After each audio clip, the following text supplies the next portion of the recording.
काल ज्या पद्धतीनं मंदगतीनं मतदान झालेलं आहे त्याचा परिणाम जो आहे तो दिसून येतोय.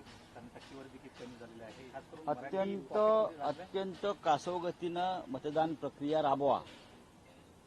विशेषतः जिथे महाविकास आघाडीची सरशी होऊ शकते असे बूथ, असे विधानसभा क्षेत्र, असे लोकसभा मतदारसंघ, अशा ठिकाणी जास्तीत जास्त गोंधळ निर्माण होईल यंत्रणेत आणि मतदार कंटाळतील, रांगेतून निघून जातील. अशा पद्धतीनं एक स्ट्रॅटेजी राबवली का काल, अशी शंका वाटावी असं चित्र आम्ही काल पाहिलं. मला इथे प्रांतीय किंवा जातीयवाद करायचा नाही,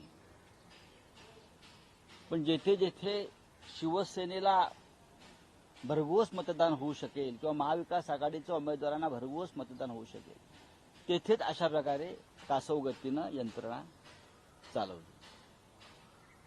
आणि भारतीय जनता पक्ष किंवा त्यांच्या इतर लोकांना जिथे मतदानाचा टक्का वाढू शकेल तिथे अत्यंत व्यवस्थित वेगात कोणत्याही तक्रारीशिवाय मतदान घडवण्यात आलं.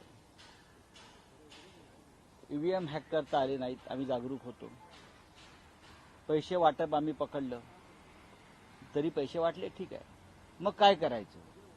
मग अशा पद्धतीनं यंत्रणा ढिली करायची, लोकांचा छळ करायचा मतदारांचा. 4-4 तास रांगेत मतदार. तुम्ही डिजिटल इंडिया आहे ना, हे डिजिटल इंडिया आहे, ईव्हीएम आहे ना.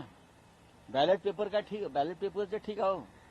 याचा अर्थ मोदींचं डिजिटल इंडिया सुद्धा फेल केलं, फेल करण्यात आलं. या पद्धतीनं निवडणुका जिंकण्यासाठी शेवटपर्यंत अशा पद्धतीनं प्रयत्न केला असला तरी मतदारांवर कोणताही परिणाम झाला नाही. आम्ही शेवटपर्यंत मतदारांना आवाहन केलं की आपण रांग सोडू नका, 100 मीटरच्या आत जाऊन मतदानाची तुम्ही यंत्रणेसमोर उभे राहा आणि मतदान करा. पहाट झाली तरी चालेल. त्याच्यामुळे अनेक ठिकाणी रात्री 11 पर्यंत मतदान करू शकले, पण अनेकांना मतदानाचा हक्क बजावता आला नाही. हे दुर्दैवानं या लोकशाहीमध्ये घडलं. आपल्या आवाहनानंतर काही मतदान केंद्रावर गेटच लावून घेण्यात आले. आपण आवाहन केलं होतं, मात्र काही मतदान केंद्र असे होते जिथे 6 वाजता गेटच लावून घेतला नाही, टोकन दिलं नाही मतदारांचं ऐकून. नाही, हा लोकशाहीचा आणि निवडणुकीचा अपमान आहे. म्हणून तर आम्ही काल माननीय उद्धव ठाकरे आणि मी त्यांच्यावर स्वतः आदित्य ठाकरेजी आम्ही अनेक ठिकाणी जाऊन आलो, पाहून आलो हे चित्र काय आहे ते. आणि साधारण महाराष्ट्रातल्या 13च्या 13 लोकसभा मतदारसंघात अशा पद्धतीनं यंत्रणा बिघडवण्यात आली, राबवण्यात आली नाही, बिघडवण्यात आली. कारण 13ही ठिकाणी भाजपचा आणि त्यांच्या मित्रपक्षांचा पराभव होणार ही खात्री असल्यामुळं हा एक शेवटचा खेळ आणि डाव टाकण्यात आला. पण मला खात्री आहे तरीही इंडियात जिंकणार. तुझा काय प्रश्न अर्धवट? अशा प्रकारच्या दिल्या गेल्या नक्की चुनाव आयोग, निवडणूक आयोगाला आणि यंत्रणेला हाताशी धरून. निवडणूक आयोग जरी स्वतःला स्वतंत्र वगैरे मानत असला तरी निवडणूक आयोगाची यंत्रणा ही सरकारीच असते, ती सरकारीच आहे ना. त्याच्यामुळे कशा प्रकारे काय करायचं आणि करप्ट करायची यंत्रणा, भ्रष्ट करायची यंत्रणा, याच्यामध्ये भारतीय जनता पक्ष, मिंदे गट हा माहीर आहे. अजित पवार माहीर आहेत. जे मतदारांना पैसे वाटू शकतात ती यंत्रणाही भ्रष्ट करू शकतात. सर, हिंदी में बताइए, कल ठाणे आणि कल्याणमध्ये सगळ्यात कमी मतदान झालेलं आहे. शिवसेनेचा बालेकिल्ला हा सुद्धा एक डाव होता. अनेक ठिकाणी जिथे ठाणे आणि कल्याणमध्ये जिथे आमच्या मशालीच्या बाबतीमध्ये मोठ्या प्रमाणात मतदान होण्याची शक्यता होती, अर्थात ते झालंय, जे झालंय तिथे यंत्रणा अत्यंत बिघडवून ठेवण्यात आली. म्हणजे एका मतदाराला मतदान करण्यासाठी 9 ते 10 मिनिटं लागतात. हे आम्ही प्रथम पाहिलं. 10 मिनिटं. मुंबऱ्यातल्या एका मतदारसंघामध्ये एका तासामध्ये 11 मतदारांनी मतदान टाकलं. एका तासात 11 हे ठरवून आणि मतदान प्रक्रियेमध्ये हस्तक्षेप करण्याचं काम सातत्यानं भारतीय जनता पक्ष आणि मिंदे गटाचे लोक करत होते. ही त्यांच्या मनामध्ये भीती होती, हारण्याची भीती आहे, पराभवाची भीती आहे. ही आम्ही निवडणूक आयोगाच्या निदर्शनास ही बाब आणली. पत्रकार परिषद घेऊन लोकांमध्ये संभ्रम निर्माण अजिबात संभ्रम निर्माण केला नाही. आशिष शेलारांनी निवडणूक आयोग मतदारांना रोज 10 मेसेज पाठवते ना, मतदान करा, मतदान करा. मग नेत्यांनी मतदारांना मतदान करा असं सांगणं हा संभ्रम निर्माण करण्याचा प्रयत्न असेल तर तुम्ही ज्यांचं नाव घेताय त्यांनी राज्यघटना, आचारसंहिता निवडणुकीची पुन्हा एकदा वाचली पाहिजे. आशिष शेलार यांनी तक्रार केली. आशिष शेलार कोणी करू द्या तक्रार. मोदी तक्रार करू शकतात आणि अमित शहाही तक्रार करू शकतात. जर ऐन निवडणुकीच्या मुद्द्यावर हे जात धर्म पंथाच्या आधारे राजकारण करू शकतात तर हे कोणत्याही थराला जाऊ शकतं. पुण्यात एक अपघात घडला. ज्या लहान अल्पवयीन मुलाला पोरशी गाडी चालवली, तिनं संपूर्ण यंत्रणा त्याला वाचवण्याचा प्रयत्न करत होती. आता पोलीस आयुक्त पुण्याचे त्यांना बडतर्फ केलं पाहिजे ताबडतोब. पुण्याच्या पोलीस आयुक्तांनी कोणाला मदत केली? 2 निष्पाप जीवांचे बळी गेले आणि एक माजोरड्या दारुडा असा तरुण मुलगा जो बिल्डराचा मुलगा आहे तो दारू पिताना दिसतोय बारमध्ये, व्हिडिओ आलाय आज. आणि तुम्ही त्याचा रिपोर्ट काय देताय? कोणी केलं हे सगळं?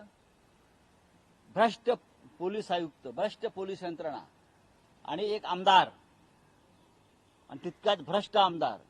पुण्यातल्या जनतेनं आंदोलन केलं पाहिजे पोलीस आयुक्तांच्या समोर जाऊन. काय चाललं हे? आमदार रवींद्र धंगेकर यासाठी उभे ठाकलेले आहेत. मी त्यांचं वाचतोय, पाहतोय. मी पाहतो काय आम्ही सुद्धा शिवसेना त्याच्यामध्ये सक्रिय होईल. 2 तरुण 25 वर्षाचे कपल दाम्पत्य एका मस्तवाल मुलाच्या निष्काळजीपणामुळे, श्रीमंतीच्या माजुरड्यापणामुळे ते कपल मरण पावलं रस्त्यावर तडफडून. आणि पोलीस आयुक्त कोणाला वाचवतायत? हे कोण आहेत पोलीस आयुक्त? मला माहित नाही त्यांचं नाव कोण आहेत ते. हे अजित पवार गटाचे आमदार आहेत. ते तसेच वागणार. माणुसकी शून्य लोक आहेत ते. तुम्ही त्याला पोलीस स्टेशनला पिझ्झा खायला घालताय, बर्गर खायला घालताय. बाजूला 2 मुर्दे पडलेले आहेत. खोटा रिपोर्ट देताय मेडिकल. त्याच्या पालकांवर गुन्हा दाखल व्हायला पाहिजे आणि अशा लोकांवर पुणेकरांनी सामाजिक बहिष्कार टाकला पाहिजे. असे आयुक्त या पुण्याला लाभले असतील तर पुण्याला कलंक आहे. हे काय आहे? हे काय 2 आखे 12 सिनेमा चाललाय का? पोलीस आयुक्तांनी किंवा न्यायालयानं 2 आखे 12 सिनेमा सुरू केलाय का नवीन पुनर्वसनाचा? हा सगळा पैशाचा खेळ आहे.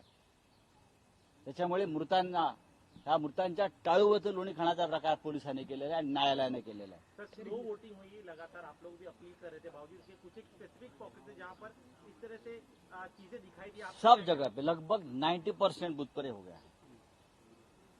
मतदान केंद्र पर ही हुआ है. इसलिए हुआ है जहां जहां शिवसेना हो या महाविकास आघाड़ी के उम्मीदवारों को अच्छी मताधिक्य मिलने की संभावना थी, वहां हर जगह पर बहुत ही ढिलाई से यंत्रणा को काम करने दिया. एक मतदान केंद्र पर 1 घंटे में 8 या 10 वोट पड़े. ये जानबूझकर किया क्योंकि लोगों को वहां बहुत ही बस हो गया. 3-3 घंटा 4-4 घंटा धूप में खड़े रहे. कभी मशीनें बंद पड़ती है, कभी लाइट जाती है. ये जानबूझकर किया क्योंकि महाविकास आघाड़ी के पलड़े में ज्यादा वोट न गिरे और जहां उनके लोग हैं वहां ठीक से चल रहा था सब. मुझे मालूम है, मैं किसी जात या प्रांत की हिसाब से नाम नहीं लूंगा, लेकिन मराठी लोगों को और जो लोग महाविकास आघाड़ी को वोट डालना चाहते थे उस एरिया में ये सब गड़बड़ी हो गई है और कर ली है. बहुत ही धीमी गति से यंत्रणा चलाई गई और ये सब एक स्ट्रेटेजी थी. Thank you. ये चुनाव आयोग, क्या किसी पार्टी के पीछे ये चुनाव आयोग जो है ये भारतीय जनता पार्टी और उनके जो अलाइज है उनके गुलाम है. उनकी एक्सटेंडेड ब्रांच है, तो यंत्रणा उनके हाथ में थी, लेकिन हमें परवाह नहीं, फिर भी हम जीत रहे हैं। सर, भगवान जगन्नाथ मोदी भक्त इस तरह का बयान संबित पात्रा ने दिया है।